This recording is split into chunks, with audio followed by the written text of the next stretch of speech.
എല്ലാവർക്കും നമസ്കാരം. നമ്മൾ ഇന്നത്തെ വീഡിയോയിൽ പഠിക്കാൻ പോകുന്നത് 5ാം ക്ലാസ്സിലെ കണക്കിലെ 3ാമത്തെ പാഠമായ ഗുണന രീതികൾ. അതിൻ്റെ കണ്ടിന്യൂഷനാണ്. ഇതിൻ്റെ ഫസ്റ്റ് പാർട്ട് ഞാൻ കഴിഞ്ഞ വീഡിയോയിൽ ഇട്ടിട്ടുണ്ടായിരുന്നു. അതിൻ്റെ കണ്ടിന്യൂഷനാണ് വരുന്നത്. നമുക്ക് തുടങ്ങാം. നമ്മൾ കഴിഞ്ഞ വീഡിയോയിൽ എളുപ്പത്തിൽ ഗുണനഫലങ്ങൾ കണ്ടുപിടിക്കാനുള്ള മെത്തേഡായിരുന്നു നമ്മൾ പഠിച്ചിട്ടുണ്ടായിരുന്നത്. ഇന്നത്തെ ടോപ്പിക്ക് സമചതുര സംഖ്യകൾ. ഇവിടെ നോക്കൂ, 36 പൊട്ടുകൾ, മൊത്തം 36 പൊട്ടുകളുണ്ട്. ആ പൊട്ടുകളിനെ പല രീതിയിലും ഇവിടെ അറേഞ്ച് ചെയ്ത് വെച്ചിരിക്കുകയാണ്. ആദ്യത്തെ നോക്കുകയാണെങ്കിൽ നമ്മൾ 2 വരികളായിട്ട് 18 നിരകളിലായിട്ടാണ് വെച്ചിരിക്കുന്നത്. ഒന്നാമത്തെ ചിത്രത്തിൽ കൊടുത്തിരിക്കുന്നത്.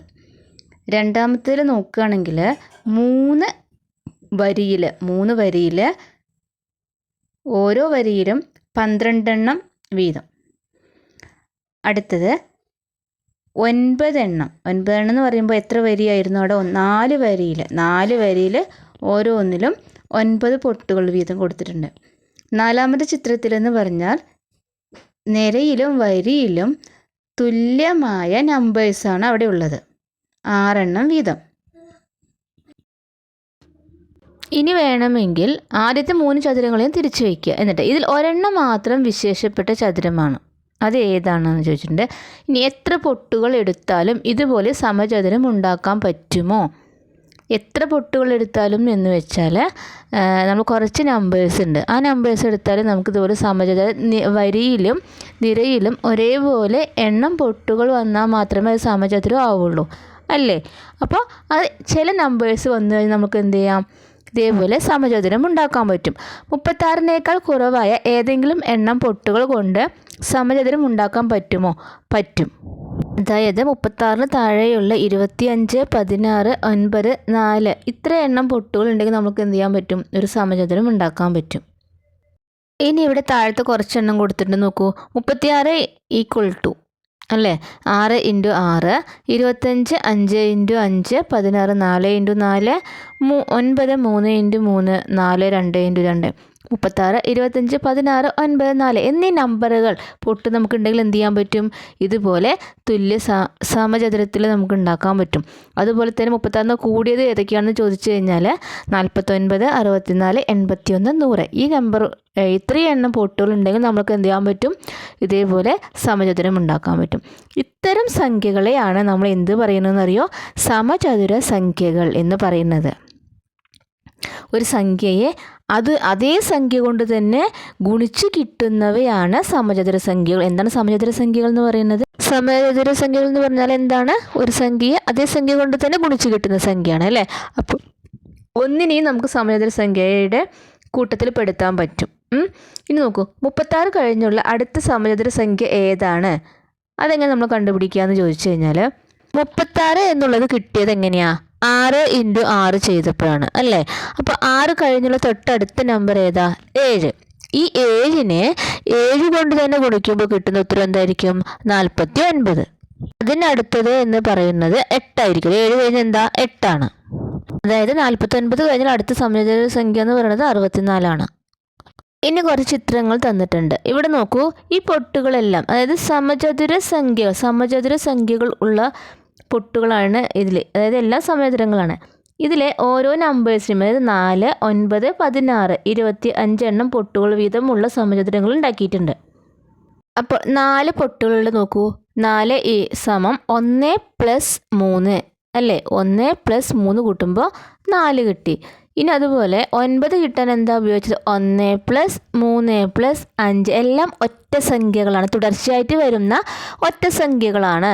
ഇനി 16 നോക്കുമ്പോൾ നമുക്കറിയാം 1, 3, 5, 7 ഇതെല്ലാം കൂടെ കൂട്ടുമ്പോൾ എന്ത് വരും? 16 വന്നു. ഇനി 25 ആണെങ്കിലോ 1, 3, 5, 7 കഴിഞ്ഞ് അടുത്ത ഒറ്റ സംഖ്യ എന്ന് പറയുന്നത് 9. ഈ 9 ആഡ് ചെയ്തുമ്പോൾ എന്ത് വന്നു? 25 വന്നു. ഇനി അടുത്ത സമചതുര സംഖ്യ കിട്ടാൻ 25നോട് ഏത് സംഖ്യ കൂട്ടണമെന്നാണ്. അടുത്ത സമചതുര സംഖ്യ ഏതാണ്? 25 കഴിഞ്ഞാൽ 36 ആണെന്ന് അറിയാം. അപ്പോൾ 25നോട് നമ്മൾ 25 കിട്ടാൻ വേണ്ടി നമ്മൾ എന്ത് ചെയ്തു? 1, 3, 5, 7, 9 ചെയ്തു. അതുപോലെ തന്നെ 9 കഴിഞ്ഞാൽ ഏതാ നമ്പർ വരുന്നത്? 11. ആ 11 കൂട്ടിക്കഴിഞ്ഞാൽ നമുക്ക് എന്ത് കിട്ടും? അടുത്ത സമചതുര സംഖ്യ ആയിട്ടുള്ള 36 കിട്ടും. ഒറ്റ സംഖ്യകൾ 1, 3, 5, 7 എന്നിങ്ങനെ പോവും. അതുപോലെ തന്നെ സമചതുര സംഖ്യകൾ എന്തൊക്കെയായിരിക്കും? 1, 4, 9, 16, 25, 36 എന്നിങ്ങനെ പോവും. കുറച്ച് കണക്കുകളുണ്ട് നോക്കാം. 11 × 11 111 × 111 കണക്കാക്കാൻ പറഞ്ഞിട്ടുണ്ട്. നോക്ക്, 11 × 11 ചെയ്യുമ്പോൾ 121 കിട്ടും.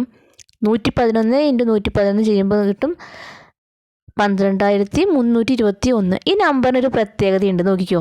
11 2 ഡിജിറ്റാണ്, അല്ലെ, 2 അക്കസംഖ്യയാണ്. 11 × 11 1, 2, 1ഉം 2ഉം തുടർച്ചയായിട്ട് വരുന്ന 1, 2. അത് കഴിഞ്ഞ് വീണ്ടും അതിന് തൊട്ട് ബാക്കിലുള്ള നമ്പറായിട്ടുള്ള 1 വന്നിട്ടുണ്ട്. ഇനി 111 എത്ര അക്കമുണ്ട്? 3 അക്കമാണ്, അല്ലേ. അപ്പോൾ 1, 2, 3, വീണ്ടും 3ൻ്റെ ബാക്കിലുള്ള നമ്പർ ഏതാ? 2, 1. അപ്പോൾ 1111 എന്ന് പറയുമ്പോൾ 4 ഡിജിറ്റ് ഉണ്ട്, അല്ലേ, 4 അക്കമാണ്. അപ്പോൾ നമ്മൾ എന്ത് ചെയ്യുക? 1, 2, 3, 4 വരെ എഴുതുക. വീണ്ടും 4ന് തൊട്ട് ബാക്കിൽ മുതൽ റിവേഴ്സ് ചെയ്യുക, അതായത് 3, 2, 1. അതേപോലെ 1ൻ്റെ എത്ര ഡിജിറ്റ് നമ്പേഴ്സ് ആണെങ്കിലും നമുക്ക് വളരെ പെട്ടെന്ന് തന്നെ അതിൻ്റെ ഗുണനഫലം കണ്ടുപിടിക്കാൻ പറ്റും. ഈസി ആയിട്ട് നമുക്കിത് കണ്ടുപിടിക്കാൻ പറ്റും. രണ്ടാമത്തെ ചോദ്യം നോക്കാം.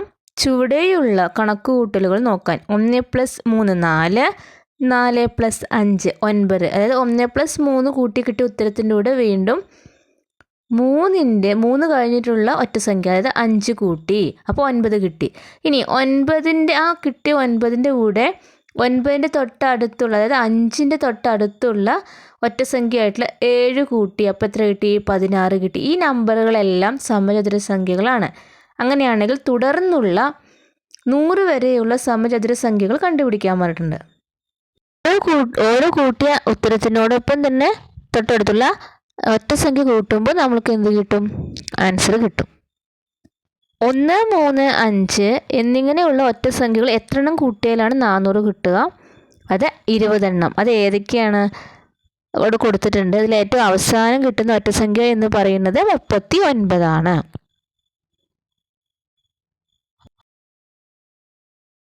അടുത്ത ചോദ്യം നോക്കാം. 50ാമത്തെ ഒറ്റ സംഖ്യ ഏതാണ്? 1, 3, 5, 7, 9 എന്ന് എഴുതുമ്പോൾ 50ാമത്തെ ഒറ്റ സംഖ്യ എന്ന് പറയുന്നത് 99 ആണ്. ഇനി 1 മുതൽ ഈ സംഖ്യ വരെ ഉള്ള ഒറ്റ സംഖ്യകളുടെ തുക എന്താണ് എന്ന് ചോദിച്ചിട്ടുണ്ട്. മൊത്തം എത്ര സംഖ്യകൾ ഉണ്ടാവും? 50 എണ്ണം ഉണ്ടാവും. അപ്പോൾ അതിൻ്റെ തുക എന്ന് പറയുന്നത് 50 × 50. അപ്പോൾ എത്രയാണ്? 2500 ആണ് ഈ സംഖ്യകളുടെ തുക എന്ന് പറയുന്നത്. ഇവിടെ ഒരു ചിത്രങ്ങൾ കൊടുത്തിട്ടുണ്ട്, അല്ലേ.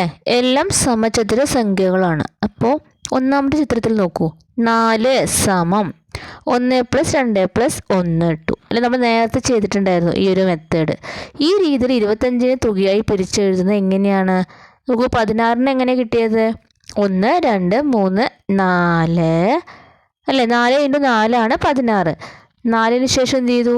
തൊട്ട് ബാക്കിലത്തെ നമ്പർ മുതൽ ബാക്ക്വേർഡ് കൗണ്ടിങ് ചെയ്തു. 3, 2, 1. ഇനി ഇതേപോലെ 25ന് പിരിച്ചെഴുതുമ്പോൾ എങ്ങനെ എഴുതും? 1, 2, 3, 4, 5, വീണ്ടും 4, 3, 2, 1. ഇനി 36 ആണെങ്കിലോ? 36 എന്ന് പറഞ്ഞാൽ 6 × 6 ആണ്, അല്ലേ. അപ്പോൾ 6 വരെ നമ്മൾ തുടർച്ചയായിട്ട് ചെയ്തു. 1, 2, 3, 4, 5, 6 കൂട്ടിയിട്ട് വീണ്ടും 6ന് തൊട്ട് ബാക്കിലുള്ള 5 മുതൽ ബാക്ക്വേർഡ് കൗണ്ടിങ് നമ്മൾ ആഡ് ചെയ്താൽ മതി. ഇനി 100ന് എങ്ങനെ എഴുതാൻ പറ്റുമോ എന്ന് ചോദിച്ചത്. പറ്റും. കാരണം എന്താ? 100 എന്ന് പറയുന്നത് ഒരു സമചതുര സംഖ്യയാണ്, അല്ലേ. ഏത് ഗുണിക്കുമ്പോഴാണ് 100 കിട്ടുന്നത്? 10 × 10. അപ്പോൾ നമുക്ക് സിമ്പിളായിട്ട് എഴുതാമല്ലോ, അല്ലേ. 1, 2, 3, 10 വരെ നമ്മൾ എഴുതാം. പിന്നെ അതിന് തൊട്ട് ബാക്കിൽ 9, 8, 7 അങ്ങനെ ആഡ് ചെയ്ത് വന്നാൽ മതി. നമുക്ക് അടുത്ത ടോപ്പിക്കാണ് സമചതുര ഗുണനം, അല്ലേ. ഇത് നോക്കൂ, 4ഉം 9ഉം സമചതുര സംഖ്യകളാണ്, അല്ലേ. ഇനി ഇവയുടെ ഗുണനഫലം, അതായത് 4 × 9 36. ഈ 36 എന്ന് പറയുന്നത് എന്താ? ഒരു സമചതുര സംഖ്യയാണ്. 36ഉം ഒരു സമചതുര സംഖ്യ തന്നെയാണ്. ഇനി നോക്കൂ, 36 എങ്ങനെ കിട്ടിയത്? 6 × 6. ഇനി ഇതേപോലെ നമുക്ക് വേറെ തൊട്ട ഒരു 2 സമചതുര സംഖ്യകൾ കൂടി എടുക്കുക. അതായത് ഇവിടെ 25ഉം 16ഉം കൂടെ എടുത്തിട്ടുണ്ട്. അപ്പോൾ 25 × 16 ഗുണിക്കുമ്പോൾ സമചതുര സംഖ്യയാണ് നമുക്കറിയാം. അത് ഗുണിക്കുമ്പോൾ എങ്ങനെയാണ് ഗുണിക്കുക എന്നാണ് ഇനി നമുക്ക് പഠിക്കുന്നത്. 25 എന്നത് എന്താണ്? 5 × 5. അത് നമ്മളവിടെ എഴുതി 5 × 5. ഇനി 16 എന്നുള്ളത് എന്താ? 4 × 4 ഇനി നമുക്കിത് ഈ 5ഉം 4ഉം 5ഉം 4ഉം തമ്മിൽ ഗുണിക്കുക. 5 × 4 എത്ര? 20. വീണ്ടും 5 × 4 20. 20 × 20 നമുക്ക് സിമ്പിളായിട്ട് ഗുണിക്കാമല്ലോ അല്ലേ? അതെങ്ങനെയാണ് സിമ്പിളായിട്ട് ഗുണിക്കുക? അതായത് 20 ഈ 20ലെയും ഓരോരോ പൂജ്യം, എത്ര പൂജ്യം വീതമുണ്ട്? 20 ഒരു പൂജ്യം, വേറെ 20 ഒരു പൂജ്യം. ആ ഓരോ പൂജ്യം മാറ്റി വയ്ക്കുക. മാറ്റി വെച്ചിട്ട് 2 പൂജ്യം മാറ്റി വെച്ചല്ലോ. ഇനി എന്തൊക്കെയാണ് അവിടെ ഉള്ളത്? 2 2. അപ്പോൾ ഈ 2ഉം 2ഉം കൂടി ഗുണിക്കുക. അപ്പോൾ എത്ര കിട്ടി? 4. ഇനി ആ 4ൻ്റെ കൂടെ മാറ്റി വെച്ചിട്ടുള്ള 2 പൂജ്യം കൂടി എടുത്തേത്. അപ്പോൾ എത്രയായി? 400. ഇനി നമുക്ക് സിമ്പിളായിട്ട് ഗുണിക്കാം അല്ലേ? ഇനി ഇവിടെ കുറച്ച് കണക്കുകൾ കൊടുത്തിട്ടുണ്ട്. ഓരോ ഗുണനത്തെയും ഒരു സംഖ്യ അതുകൊണ്ട് തന്നെ ഗുണിക്കുന്ന രീതിയിൽ മാറ്റി എഴുതാനാണ് പറഞ്ഞിരിക്കുന്നത്. നോക്കാം.